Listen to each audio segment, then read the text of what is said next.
व्यास जी चलते हुए वृंदावन की ओर चले आए। सीधे पहुंचे हैं, श्री राधा वल्लभ लाल जी का दर्शन किया।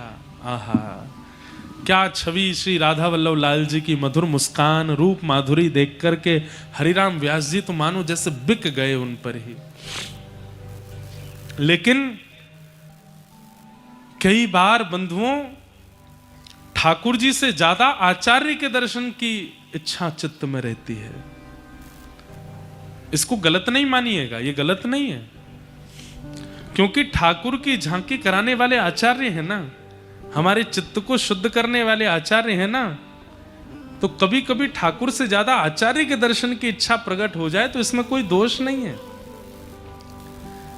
हम तो उस भारत के निवासी जहां सहजोबाई, पहली महंत भारत की महिला महंत, महिला संत भारत की, उनका नाम था सहजोबाई। वो अपने पद में क्या कहती हैं? मैं गुरु ना बिसारूं, मैं गुरु ना बिसारूं, पर राम तज डारूं, मैं गुरु ना बिसारूं। मैं गुरु को नहीं भूल सकती, भले ही मैं राम जी को छोड़ दूं, मैं गुरु को नहीं छोड़ सकती। उनके लिए ठाकुर जी प्रकट हो गए। इस पद के बाद ठाकुर जी को प्रकट होना पड़ा। अरे सहजो, तू क्या गाती है? मैं गुरु ना बिसारूं, राम तज डारूं, मुझे छोड़ देगी, गुरु को नहीं छोड़ेगी।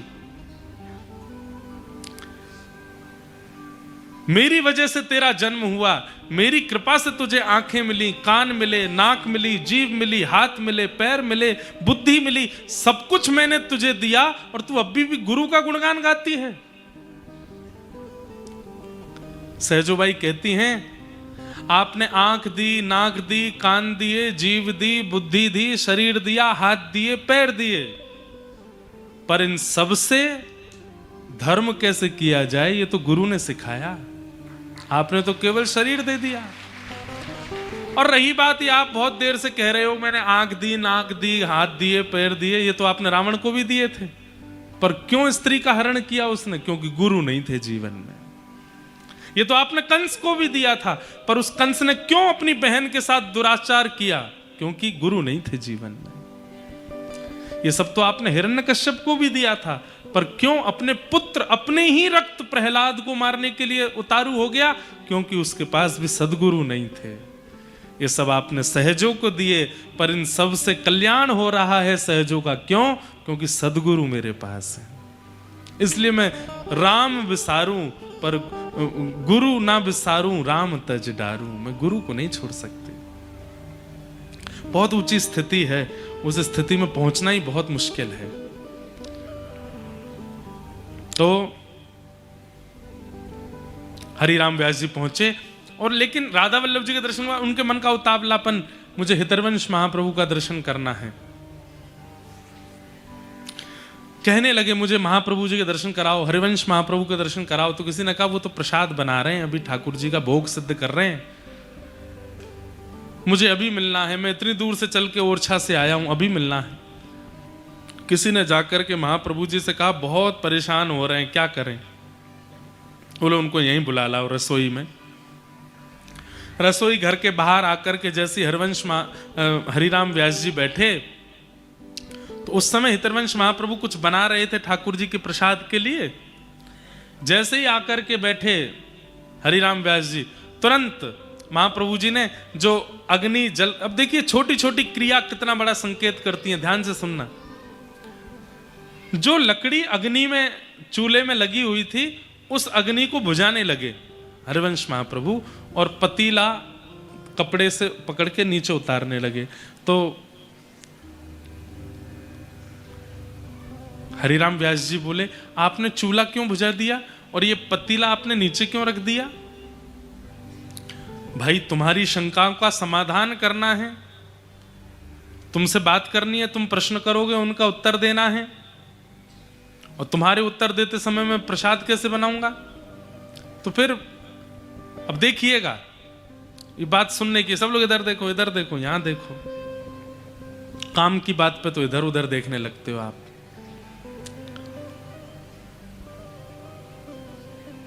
हरिराम व्यास जी बोले आपने पतीला क्यों उतार दिया? तो बोले आपके प्रश्नों का उत्तर देना है, इसलिए एक समय पर दो काम कैसे हो? बोले तो मेरे प्रश्नों का उत्तर देना मुख का काम है और भोग बनाना हाथ का काम है। आप हाथ से भोग बनाते रहिए और मेरे प्रश्नों का उत्तर देते रहिए। हरिवंश महाप्रभु बोले यदि ये बात संसार में लागू करोगे तो ठीक है, पर ठाकुर जी के प्रसाद सिद्ध करते समय एक समय पर दो काम नहीं हो सकते, क्योंकि तुम्हारे लिए प्रसाद बनाना हाथ का कर्म है, तुम्हारे लिए उत्तर देना मुख का कर्म है, पर मेरे लिए उत्तर देना और प्रसाद बनाना दोनों मन का कर्म है, और मन एक ही जगह लगता है, दो जगह नहीं। मैं हाथ से प्रसाद नहीं बनाता, मैं मन से प्रसाद बनाता। मैं तुम्हारा उत्तर मुख से नहीं दूंगा, मन से दूंगा, तभी समाधान होगा। और मैं मन से प्रसाद बनाऊंगा तभी प्रसाद बनेगा, नहीं तो खाना बनेगा। और मन एक साथ दो काम नहीं करेगा, और करेगा तो गिरेगा। हरिराम व्यास जी बोले मेरे सारे प्रश्नों के उत्तर मिल गए, मुझे समाधान मिल गया, अब मुझे इससे आगे कुछ पूछना ही नहीं। एक ही बात ने सब दे दिया। बंधुओं, कई लोगों के प्रश्न ही खत्म नहीं होते। ये तो फिर अच्छा एक बात और बता दीजिए, एक बात और बता दीजिए, एक बात और बता दीजिए। इसका मतलब जानते हैं आपने प्रथम समाधान को गुरु वाक्य और सब कुछ माना ही नहीं, इसीलिए दूसरा प्रश्न प्रकट हो गया। अगर आप गुरु के द्वारा प्रदत्त किए गए प्रथम वाक्य को ही समाधान मान लेंगे, उस वाक्य पर ही पूरा जीवन निकल जाएगा। समझ में आ रही है बात? आपने एक प्रश्न किया और एक प्रश्न का उत्तर जैसे ही गुरुदेव ने दिया, अगर उस वाणी के प्रति आपका अटूट विश्वास है, अटूट श्रद्धा है, अटूट समर्पण है, तो एक उत्तर ही आपके सारे प्रश्नों का उत्तर हो जाएगा। लेकिन आपने सामान्य उसको केवल एक वाक्य मान लिया कि हाँ गुरुजी उत्तर दे रहे हैं मेरे प्रश्नों का, तो आपके प्रश्न कभी खत्म नहीं होंगे। लेकिन गुरु वाणी को यदि आपने सर्वस्व मान लिया तो एक वाक्य ही बहुत है। रैदास जी की दीक्षा कैसे हुई थी पता है आपको? रैदास जी को बड़ी चिंता थी मन में कि मैं श्री रामानंदाचार्य जी से दीक्षा लेना चाहता हूं, पर मैं कैसे लूं, कैसे जाऊं? क्योंकि रामानंदाचार्य जी तो पहले व्यक्ति को देखते थे, परखते थे, परीक्षा लेते थे, तब वो परीक्षा में पास होता तो दीक्षा देते थे। रैदास जी बोले मैं तो किसी चीज में निपुण हूं ही नहीं, मुझे तो दीक्षा मिलेगी नहीं, और मुझे दीक्षा इन्हीं से चाहिए, और ये बिना परीक्षा लिए दीक्षा देते नहीं, परीक्षा देने की सामर्थ्य मेरी है नहीं, और बिना दीक्षा लिए मेरे प्राण निकल जाएं तो मेरे जीवन का तो सर्वनाश हो जाएगा, तो क्या करूं? तो किसी ने उनको युक्ति बताई, बोले काम है। बोले क्या? दीक्षा में दो काम होते हैं। बोले क्या? पहला काम गुरु के चरण का स्पर्श हमारे श्री अंग से हो जाए, हाथ से हो जाए, सिर से हो जाए, कमर से हो जाए, और दूसरा गुरु के मुख से निकला हुआ नाम हमारे कान में पड़ जाए, दीक्षा हो जाती है, और तीसरा गुरु की दृष्टि पड़ जाए। बोले इसके लिए क्या करूं? बोले सुबह सुबह 3:30 बजे श्री रामानंदाचार्य जी गंगा स्नान करने के लिए सिड्डी उतर के जाते हैं। उस समय लाइट तो होती नहीं थी, दिया लेकर के लोग चलते थे। बोले तुम क्या करो? बोले तुम सिड्डी में जाके लेट जाओ, जिस सिड्डी से रामानंदाचार्य जी नीचे उतर करके जाएंगे वहीं जाके लेट जाओ। रैदास जी ने यही किया। जैसे ही लेटे जाकर के, रात्रि का समय, रात भर लेटे रहे। सुबह सुबह 3:30 बजे श्रीमद रामानंदाचार्य जी महाराज जैसे ही नीचे उतर के जाने लगे, तो अब भाई पैर के नीचे कुछ आ जाए तो उछल तो जाएंगे ही हम। तो सिड्डी उतर रहे थे, सिड्डी उतरते उतर जैसे ही पैर धरा, पैर के नीचे अनुभव होते ही वो तो एक सिड्डी नीचे उछले और मुख से शब्द निकला राम राम राम राम राम राम। चरण स्पर्श होते ही गुरु आश्रित हो गए और राम राम राम मुख से निकलते रैदास जी को नाम मिल गया। बस वहीं प्रणाम करके रैदास जी भागे। बोले हो गई मेरी दीक्षा, मेरी दीक्षा संपन्न हुई। और केवल इतने मात्र से ही राम नाम जो प्राप्त हुआ, रैदास बन गए वो। केवल एक वाणी, एक वाक्य, एक सामान्य शब्द गुरु का अगर संपूर्ण समर्पण से स्वीकार कर लिया जाए, सारे समाधान उस एक वाक्य से हो जाते हैं। वही रैदास बन गए। हितरवंश महाप्रभु का एक संवाद हुआ है हरिराम व्यास जी से, और उस एक संवाद में अपने जीवन के सारे प्रश्नों का उत्तर मिल गया हरिराम व्यास जी को। और सबसे पहले हरिराम व्यास जी अपनी सारी पोथियों को लेकर के गए यमुना जी में प्रवाहित करने के लिए। 5 बैलगाड़ी भर के पोथियां चलती थी उनके साथ में, और उन 5 बैलगाड़ियों पर विजय पत्र भी लटके रहते थे। दक्षिण में इस विद्वान से जीते, काशी में उस विद्वान से जीते, कश्मीर में उस विद्वान से जीते, उनका विजय पत्र भी रहता था। सबको जमुना जी में प्रवाहित कर दिया। किसी ने आके कहा आप जमुना जी में क्यों डाल रहे हैं, किसी को दे दो, कोई पढ़ लेगा उसके काम आ जाएगा। बोले मेरे काम नहीं आई तो किसी और के काम कैसे आएंगे, सब जमुना जी में ही रहने दो। और बस उसी दिन वृंदावन के हो गए, और वृंदावन को ही उन्होंने अपना सर्वस्व मान लिया। श्री वृंदावन के रूख हमारे, मात पिता गुरु बंधु। देखिए हरिराम व्यास जी वृंदावन में कैसे रहते हैं। अगर कोई प्रेरणा ले सके तो ले लो। वृंदावन के बड़े बड़े वृक्षों को उन्होंने अपना परिवार बना लिया, और केवल माना नहीं, वास्तविकता में परिवार मान ही लिया। ये पेड़ जो राधा वल्लभ जी के बगल में है, ये कौन है? बोले ये हमारे पिताजी हैं।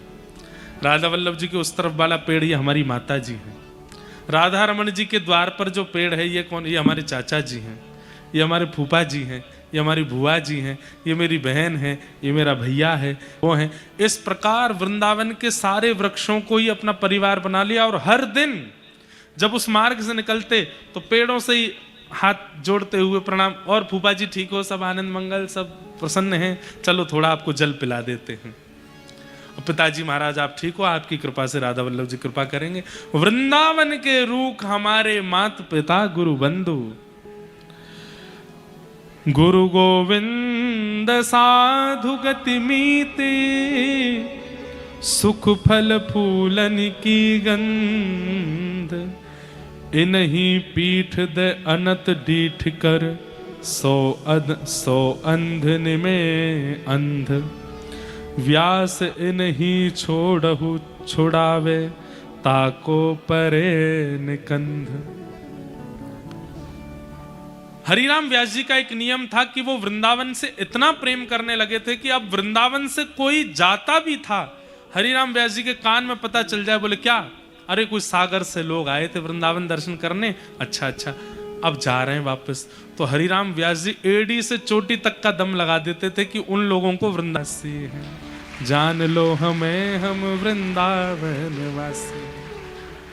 अरे ऐसे वृंदावन को छोड़ के कौन जाता? हरिराम व्यास जी रोने लग जाते कोई वृंदावन से जाता था तो।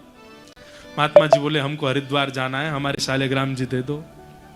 हरिराम व्यास जी अंदर गए, पर्दा किया, खिड़की पर एक घोंसला था, घोंसले में छोटी सी चिड़िया बैठी थी, चिड़िया पकड़ ली और डिब्बा में बंद करके चिड़िया शालिग्राम जी धर दिए ठाकुर जी के पीछे, और चिड़िया दे दी उनको। डिब्बा में बंद नहीं जाते तो बोले क्या करें, एक बार जाते जाते जमुना स्नान कर लेना, और सुनो ठाकुर जी खोल के इनको भी स्नान कराना। अच्छा ठीक है, इतना तो मानेंगे हम। जमुना जी गए, स्वयं स्नान किया, जैसे डिब्बा खोला सोई चिड़िया उड़ गई उसमें से। दौड़े दौड़े आए हरिराम व्यास जी के पास, बोले क्या हुआ? बोले मेरे ठाकुर जी उड़ गए। बोले उड़ के कहाँ गए? बोले देखो हम तुमसे मना कर रहे थे वृंदावन छोड़ के मत जाओ, तुम जबरदस्ती जा रहे हो, ठाकुर जी उड़ के वृंदावन में ही रह गए।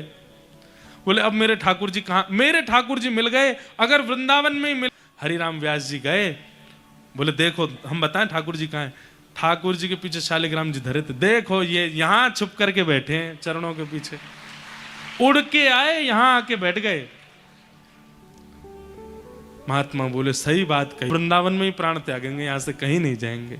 हरिराम व्यास जी हृदय से लगाते, वाह तुमसे प्यारा कौन, तुम सबसे प्रिय हो। जो वृंदावन को स्वीकार कर लेता है, हरिराम व्यास जी उसको हृदय से लगाते हैं। ऐसे श्री हरिराम व्यास हरिराम व्यास जी, बहुत बड़ा चरित्र है हरिराम व्यास जी का। पर एक बार हरिराम व्यास जी का विनोदी स्वभाव था, तो श्री गोपाल भट्ट गोस्वामी जी के शालिग्राम भगवान का हिंडोला उत्सव हो रहा था। झूला झूल रहे थे। झूला झूलते झूलते वहां सब बड़े बड़े लोग पधारे। हरिराम व्यास जी को भी बुलाया, आप भी पधारो, और पधार करके कोई पद पदावली गाओ। तो हरिराम व्यास जी ने पद गाया, झूले रे झूले मेरे गंड की न झूले मेरे गंड की, मानहु भट्टा कढ़ी में बोरे, मानहु भट्टा कढ़ी में बोरे, अंग लगायो चंदन चंदन, अंग लगायो। क्या गा रहे हैं? मजाक उड़ा रहे हैं, हंसी कर रहे हैं। बोले ओहो आज देखो कौन झूल रहे हैं। बोले कौन? बोले गंडकी नंदन, मतलब गंडकी से प्रकट होने वाले शालिग्राम जी। शालिग्राम जी झूल रहे हैं, गंडकी नंदन। किसी ने कहा, बोले सबके रूप लावण्य का वर्णन करते हो, इनका रूप भी तो बताओ कैसा है। अब शालिग्राम जी की आंख नाक तो होती नहीं है, केवल पीला पीला चंदन लगा रखा था शालिग्राम जी को। तो हरिराम व्यास जी बोले ऐसा लग रहा है मानो भट्टा कढ़ी में बोरे। बोले जैसे बैगन को कढ़ी में बोर दो तो उसके ऊपर पीली पीली कढ़ी लग जाती है, अंग लगाए चंदन मानो भट्टा कढ़ी में बोरे। आहा, हाथ ना पाए नैन नहीं नासा, हाथ ना पाए नैन नहीं नासा, ध्यान करत कछु होत आनंदन, ध्यान करत कछु होत आनंदन, झूले रे झूले मेरे गंडकी नंदन, झूले रे झूले मेरे गंडकी नंदन। जालंधर और वृंदावल्लभ, जालंधर और गावो व्यास कहाँ कही छंदन, गावो व्यास कहाँ कही, झूले रे झूले मेरे गंडकी नंदन, झूले रे झूले मेरे गंड। इतना उपहास करके गाया कि गोपाल भट्ट गोस्वामी जी के हृदय को वेदना हो गई। हरिराम व्यास जी बोले मैंने तो सोचा आंख नाक हाथ पैर वाले ठाकुर जी होंगे, पर ये तो शालिग्राम जी है, इनके लिए क्या गाऊं। पद तो उनके लिए गवते हैं जिनके नेत्र हों, जिनकी नासिका हो, जिनके होठ हों, जिनके हाथ हों, जिनके पैर हों। अब शालिग्राम जी तो गोल गोल गोल हैं, इनके लिए क्या गाऊं। प्रणाम करके हरिराम व्यास जी तो चले गए, लेकिन वेदना दे गए गोपाल भट्ट जी को। और इतनी वेदना हुई, अपने शालिग्राम जी के सामने बैठ करके गोपाल भट्ट जी कहने लगे आपकी आंख क्यों नहीं है, आपके हाथ क्यों नहीं है, आपके पैर क्यों नहीं है, आपका रूप स्वरूप क्यों नहीं है। जब आप नृसिंह बनकर के खंबे से प्रकट हो सकते हो प्रहलाद के लिए, मेरे लिए शालिग्राम से प्रकट नहीं हो सकते। इतनी वेदना में रोए रात भर श्री गोपाल भट्ट गोस्वामी कि जैसे ही प्रातःकाल होते ही यमुना स्नान करने के लिए गए, लौट करके आए तो क्या पाया, शालिग्राम भगवान को सुलाते समय जो चादर उड़ाई थी रात को, वो चादर ऐसे जैसे पे सीधी चादर डली हो, खड़ी हो जाए तो ऐसे चादर डली है। बोले कि अरे, उनको लगा कोई सांप तो नहीं है भीतर, ये चादर ऐसे उठ कैसे गई। तो कोई डंडी से ऐसे उठा करके जैसे ही चदरिया हटाई महाराज, शालिग्राम जी से श्री राधा रमण लाल प्रकट हो गए हैं। बोलो राधा रमण लाल की जय। श्री गोपाल भट्ट जो की हृदय वेदना, प्रगट्यो शालिग्राम। गोपाल भट्ट जो की हृदय वेदना, प्रगट्यो शालिग्राम। हाँ प्यारो प्रगट्यो शालिग्राम, प्यारो प्रगट्यो शालिग्राम।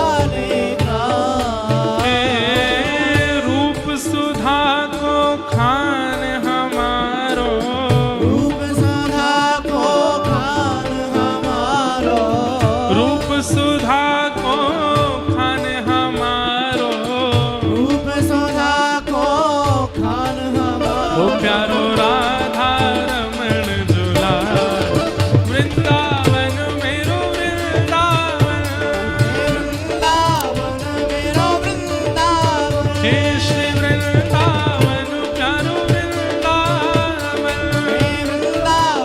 प्यारो वृंदावन, रूप सुधा को खान हमारो, रूप सुधा को खान हमारो, ओ प्यारो राधा रमण दुलार, वृंदावन मेरो वृंदावन, मेरो वृंदावन, हे श्री वृंदावन मेरो वृंदावन। मेरो वृंदावन। अब इनकी कृपा से गोपाल भट्ट गोस्वामी जी के हृदय को वेदना हुई और उनकी वेदना से शालिग्राम जी से श्री राधा रमण लाल प्रकट हुए। अब ये खबर पता चली किनको, अगले दिन पता चली हरिराम व्यास जी को। बोले अरे क्या हुआ? बोले कल जहां तुम गा के आए थे झूले रे झूले मेरे गंडकी नंदन, अब वो गंडकी नंदन नहीं है। तो बोले अब कौन है? बोले अब तो वो श्री राधा रमण लाल है। बोले राधा रमण लाल की। हरिराम व्यास जी जब दर्शन करने के लिए गए, ओहो क्या सुंदर नेत्र, क्या सुंदर नासिका, क्या सुंदर ओष्ठ, क्या सुंदर भुजा, क्या सुंदर चरणारविंद। अब तो हरिराम व्यास जी रोने विंद, अब तो हरिराम व्यास जी रोने लगे।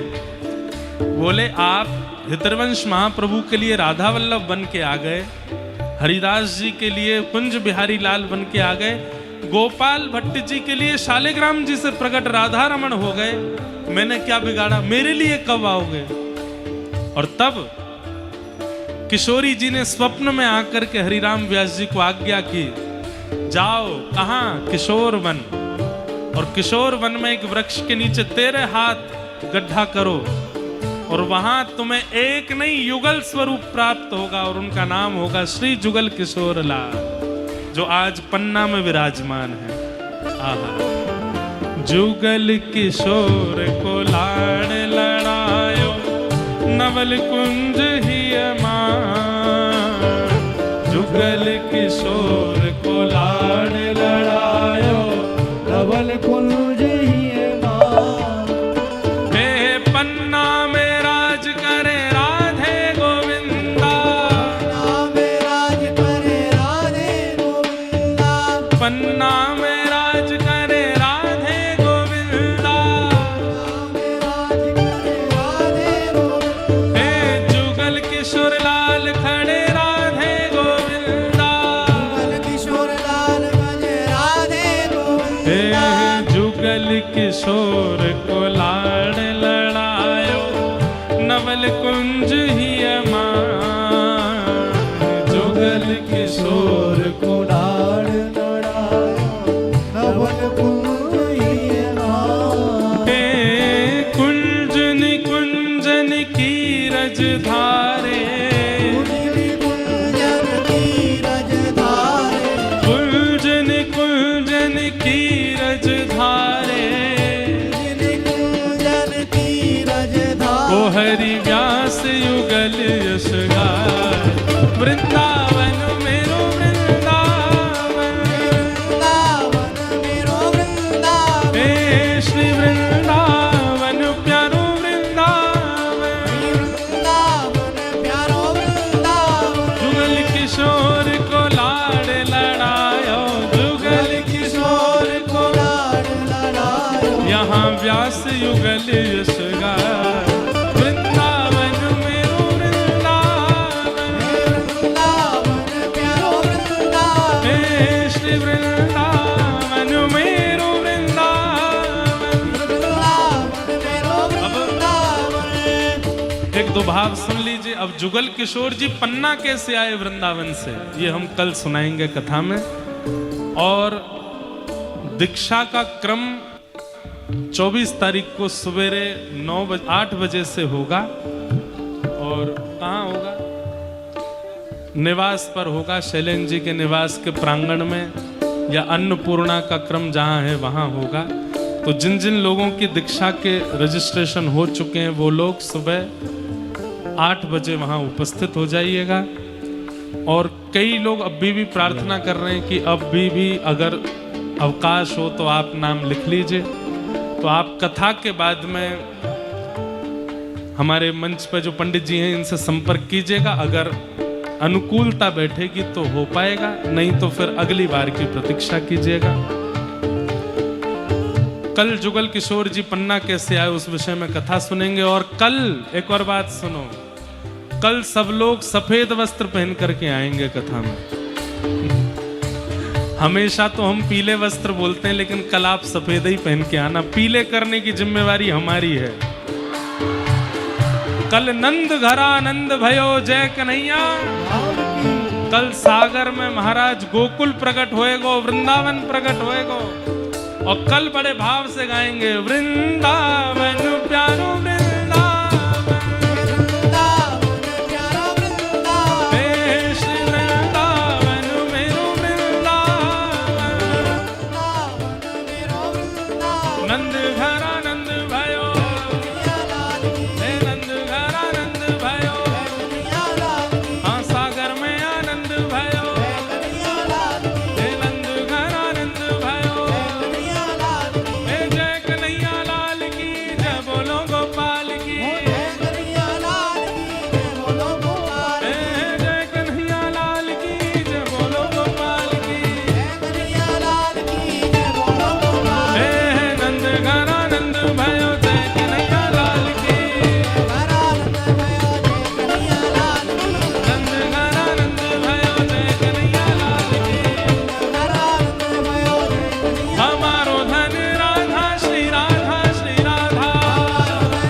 प्यारी हरिदास दुलारी जय राधे राधे श्री राधे राधे जय राधे राधे श्री राधे राधे जय जय श्री राम जय जय श्री राम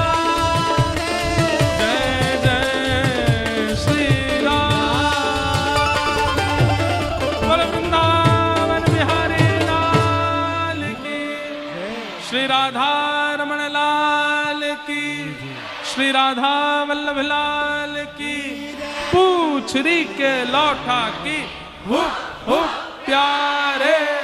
क्या बात है बंसी बारिश।